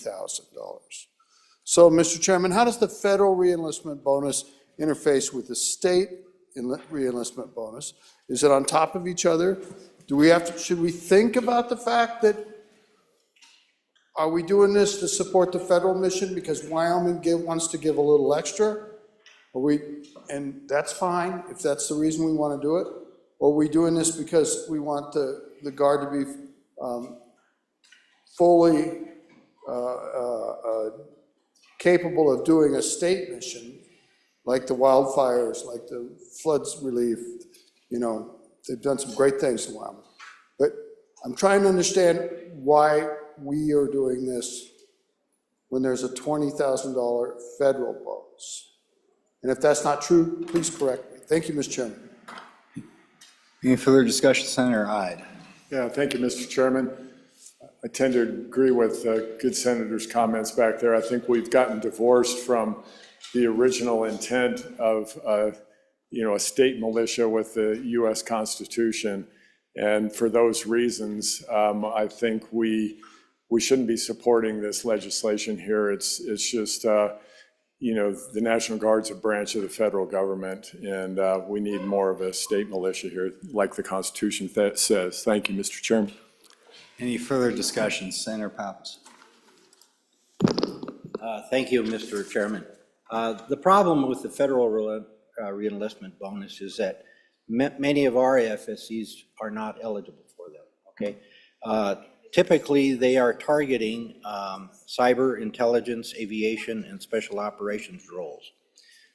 Those are some of the MOSs that that specialties that we don't have in the state. So Wyoming is not really eligible for a lot of those bonuses. Let me tell you, as a former commander of the Air National Guard, I can tell you how important bonuses are.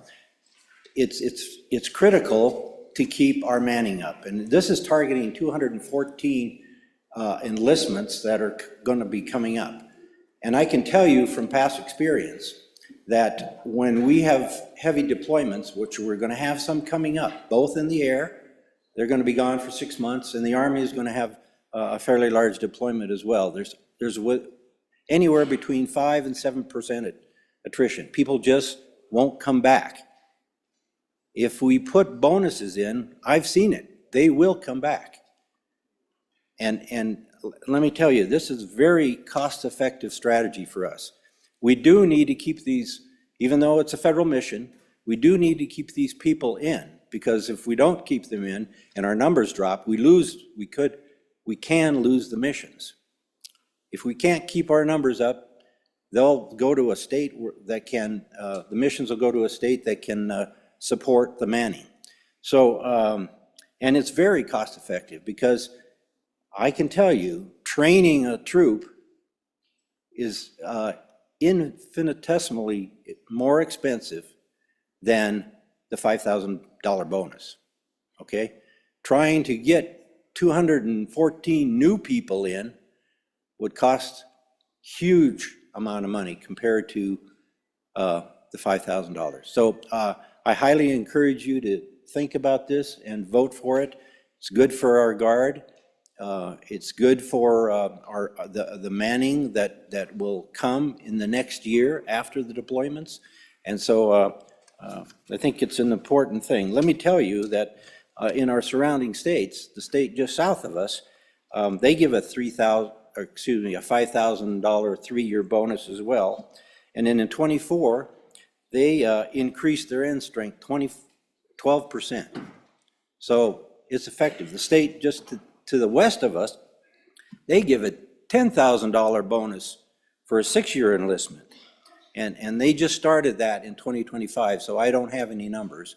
But they're expecting to keep their end strength up. And if we don't do that, we're actually going to lose our troops to those states, okay? Folks are going to go to those states to drill, to become parts of their unit. Right now, we have many troops both in the air and the Army, that come from the states around us. So we have to keep that competitive edge so that we don't lose our troops to those states and then drop our manning. So thank you, Mr. Chairman. Any further discussion? Any further discussion? Seeing none, all those in favor of Senator Pappas's motion that when the committee of the whole rise to report, do so with a favorable recommendation. Senate File 12, say aye. Opposed, say no. Senate File 12 has passed committee of the whole. Next Senate File for consideration, Senate File 13. The reading clerk will read it in.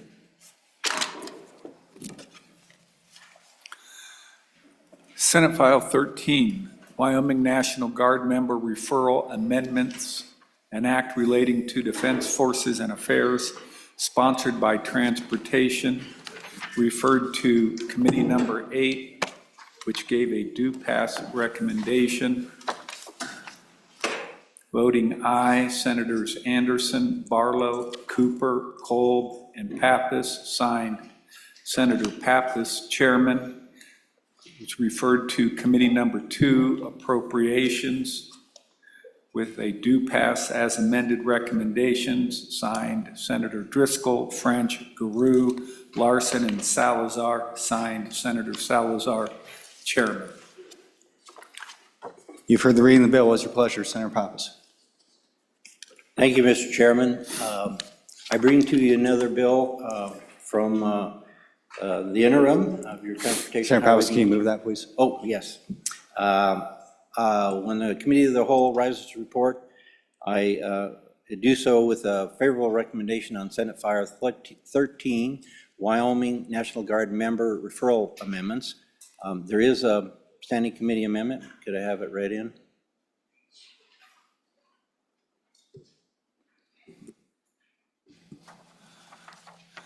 Senate File 13, Standing Committee Amendment Number 1, page 4, line 2. Okay, thank you. We do have a little conflict in a couple of amendments because there was an amendment also from the Appropriations Committee for the same thing. But I'll explain that in a minute. First, let me explain you what this bill does. The Wyoming National Guard member referral amendments would amend the current law that we have that allows Wyoming National Guard member referral incentive programs. That program is in place now where members can refer other members to become guardsmen. We're expanding the eligibility of this program, okay?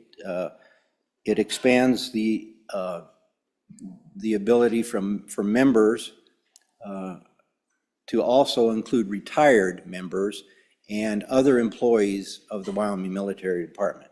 So it just increases the pool of people referring potential soldiers and airmen to the Guard.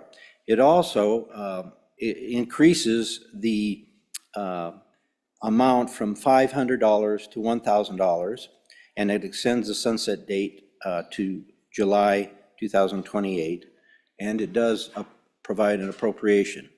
So the amendment that it was just read in was an appropriation of $250,000. However, the Appropriation Committee also made an amendment. Rather than just approving our amendment, they actually made an amendment. So what I think the best thing to do, because I'm going to ask the Appropriations Committee to present their amendment, and then we'll vote on it. So I think we need to vote on this one and vote it down, and then let the Appropriations Committee bring theirs up, and we'll vote yea or nay on that one. Okay, Mr. Chairman, if that's what you want, would you move the amendment? So, yeah, I will. So I just wanted to make sure from staff that that was the appropriate way to go? Yes. That It sound is. right? Yeah, you're talking, yep. Okay, Yep. great. So I asked for Standing Committee Amendment Number 1 to Senate File 13, and asked you to vote no on it. Question. Okay, any discussion on Standing Committee Amendment Number 1? Go ahead, Senator Office, point of order. Thank you. That still wasn't really a motion, so. Oh, I moved. There we go. There you go, sorry. Okay, I'll do it again. I move Standing Committee Amendment number 1 to Senate File 13 and ask you to vote no. Okay, any discussion on Standing Committee Amendment number 1? Question. Okay, all those in favor say aye.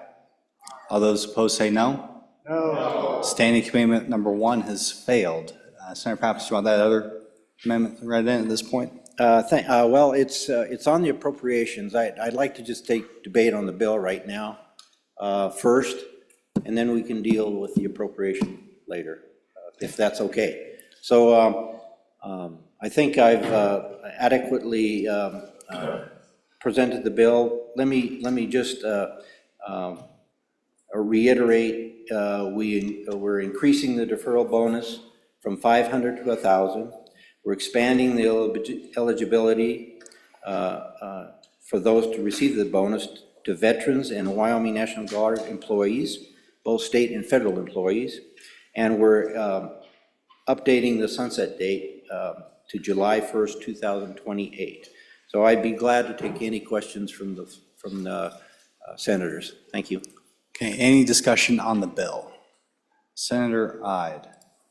Yeah, thank you, Mr. Chairman. Just to reiterate from the last one, I think Wyoming should, move back toward the constitutional militia instead of deepening its ties with the federal National Guard. Thank you, Mr. Chairman. Okay, any further discussion on the Senate file before we get to the Appropriations Committee amendment? Senator Hicks. Yeah, Mr. Chairman, if we could just get a little explanation. I appreciated the discussion on the previous bill with the comparables with other states and the efficacy of the program. I think that's a great idea. I just want to make sure if there's other states that are doing this, is it in fact accomplishing what we want, is to getting more people into the program. So it's just an analysis. Do we have data from some other place or even our own program to know that it's working or not? Okay, any further discussion? Okay, Senator Pappas. Thank you, Mr. Chairman. Yes, good question for my senator who sits in front of me. It has proven success. The Wyoming National Guard bonus program has generated 109 enlistments. And 17 states total have similar programs with payout amounts ranging from $500 to $2,000. So currently we're right at the bottom. Only 2 states, ourselves and a state that begins with W in the northwest part of the state, pay out $500. All the rest are $1,000 plus. Our bordering states, the one south and the one north of us, have $1,000 referral bonuses, making them more competitive choice. One of the states to the northeast of us has a $1,000 bonus and 9% end strength increase, or over 350 accessions had been made in that state in 2023. Many other states back east, for instance, one state who has a team called the Buckeyes gives out 2,000 referral bonuses, and they have 250 plus accessions every year. So bonuses do make a difference. They do bring people in, and since we're looking at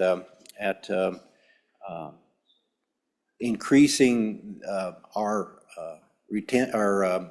enlistments, increasing the pool by where referrals can come from, and increasing that referral will help us bring the troops in that we need.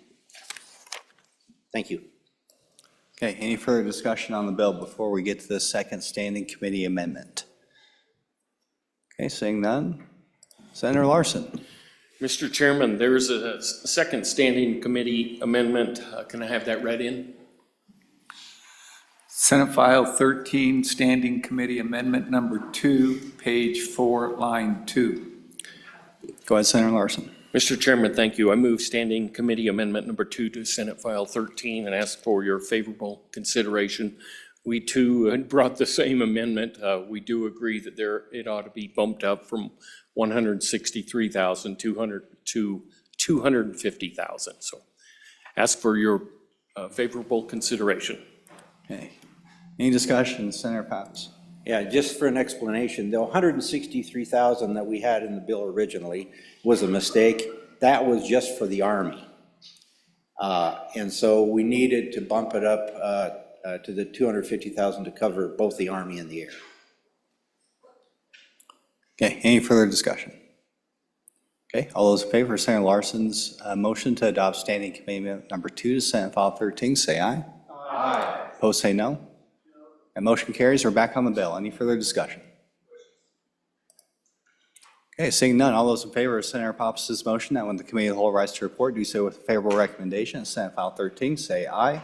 Aye. Opposed, say no. Senate File 13 is passed committee of the whole. Madam Majority Leader. Mr. Chairman, I move that the Committee of the Whole beg leave to rise and sit again. You have heard the motion. All those in favor say aye. Aye. Opposed, say no. No. That motion carries. Mr. President.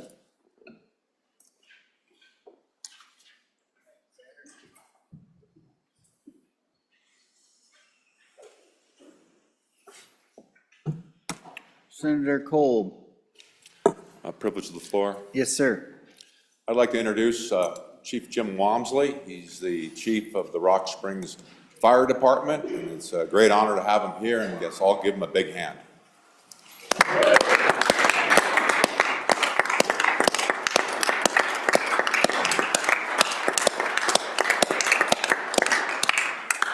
Welcome to the Senate. All right. Do we have any announcements? Chief Clerk, any messages? Okay, well, we'll go to Senator Nether. Actually, Senator Barlow, let's go to you first. Mr. President, privilege of the floor. Floor is yours. Thank you, Mr. President. Just a reminder, folks, tonight AARP and our senior centers have a reception downstairs, dinner, in the Capitol Extension at 5 o'clock. So we may be getting done a little early, but please stop by and see those good folks. And Mr. President, if I could go just a little step further. Prior to the session, I know many of you meet in your local communities with folks that are interested in what we're doing and want to give us advice and things. And a couple weeks ago in Campbell County, we had our eggs and issues, and it's always followed up with a visit at the senior center.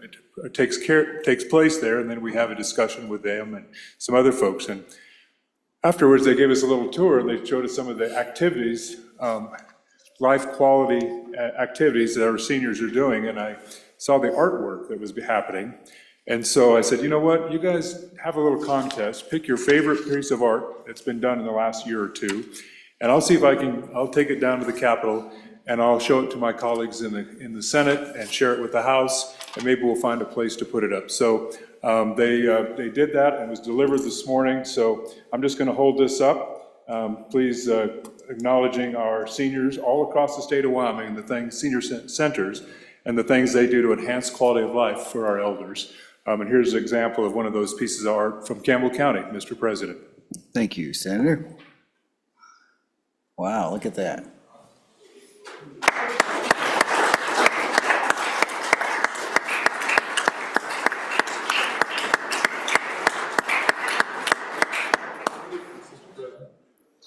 Mr. President, I will note this is actually in Crook County, this particular monument, but we're glad it was painted in Campbell County. Thank you, Senator. Senator Pappas. Thank you, Mr. President.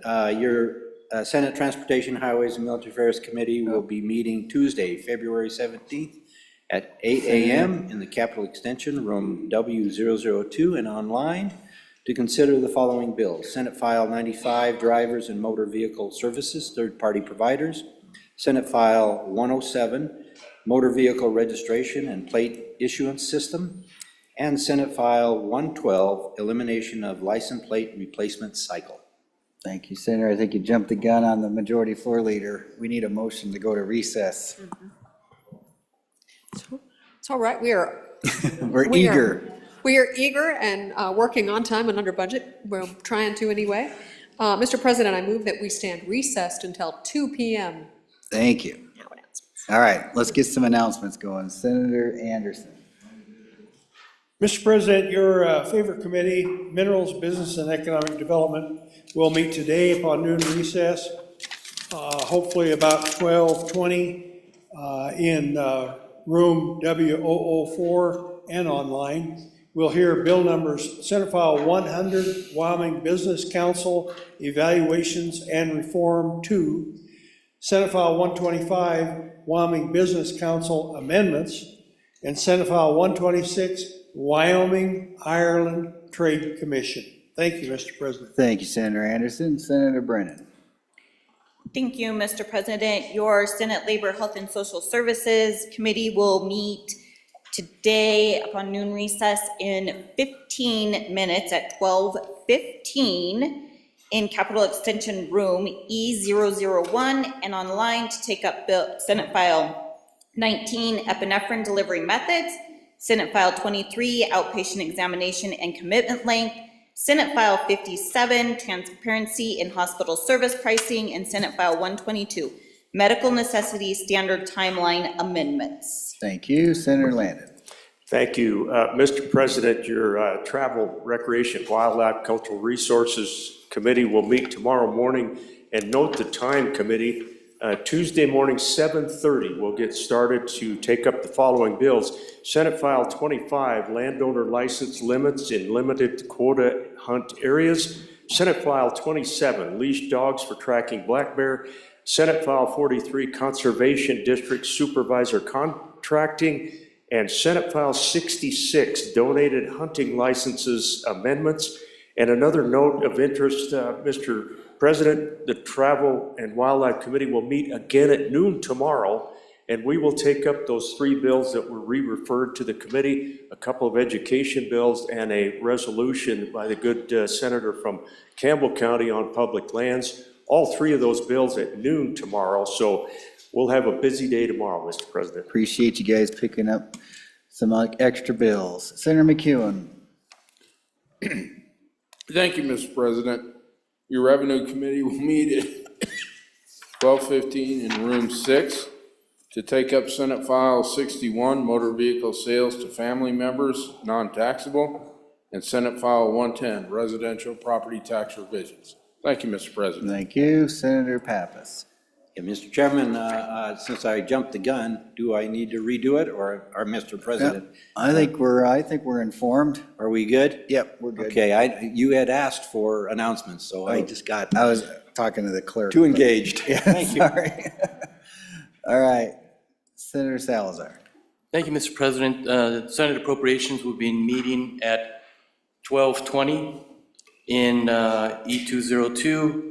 We'll be looking at Senate File 119, Strategic Investments and Project Account Repeal Number 2, and Senate File 124, Economic Development Rodeo Museum. Thank you. Thank you, Mr. Vice President. Senator Olson.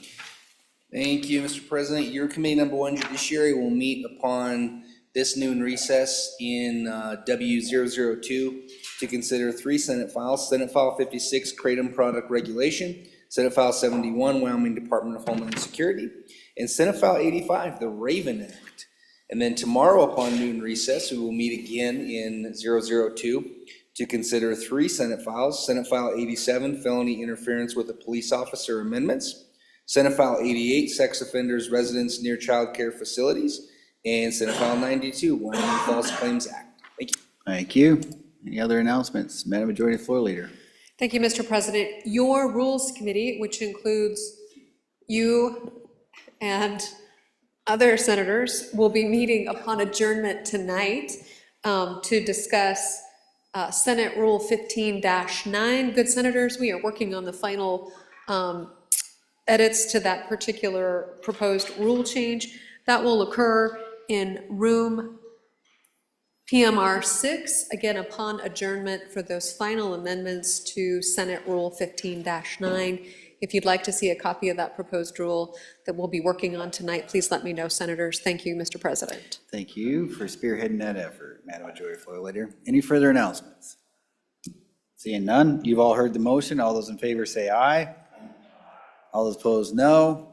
Senate will stand recessed until 2 p.m.